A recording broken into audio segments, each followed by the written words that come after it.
पुण्याच्या कल्याणीनगर परिसरात एका अल्पवयीन धनिक पुत्रानं आपल्या पोर्शे कारनं दोघांना चिरडल्याची घटना देशभरात चर्चेचा विषय ठरली आहे। दररोज या प्रकरणात नवनवी माहिती समोर येते आहे। त्यातच आता अग्रवाल कुटुंबियांचं अंडरवर्ल्ड कनेक्शन सुद्धा समोर आलंय।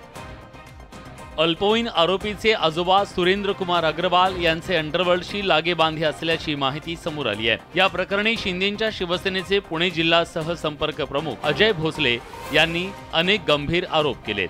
संपत्तीच्या वादातून 2009 मध्ये सुरेंद्र कुमार अग्रवाल यांनी मला ठार मारण्याची सुपारी दिली। त्यासाठी सुरेंद्र कुमार अग्रवाल बँकॉकला जाऊन छोटा राजनला भेटले। या सगळ्याचे पुरावे असूनही सुरेंद्र कुमार अग्रवाल यांना अजून अटक होऊ शकले नाही।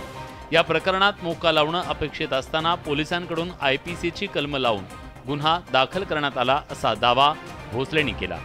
त्यांच्यावर राजकीय बरदहस्त असून आर्थिक व्यवहार जोरात आहेत, त्यामुळे ते जातील तिकडे कायदा विकत घेतात असा आरोप भोसलेंनी केला। सुरेंद्र कुमार अग्रवाल हा त्याचा एक मित्र आहे संभाजीनगरचा, नाव मला माहित नाही आता। त्याच्या थ्रू तो बँकॉकला छोटा राजनला भेटायला गेला आणि छोटा राजनला भेटून तिथे त्यांनी ती सुपारी दिली की अजय भोसले माझ्या भावाला सगळी मदत करतोय, त्याला तुम्ही काम करावं। आता हिट अँड रन प्रकरणामुळे पुन्हा 1.5 दशकापूर्वीच्या गोळीबाराची घटना चर्चेत आली आहे।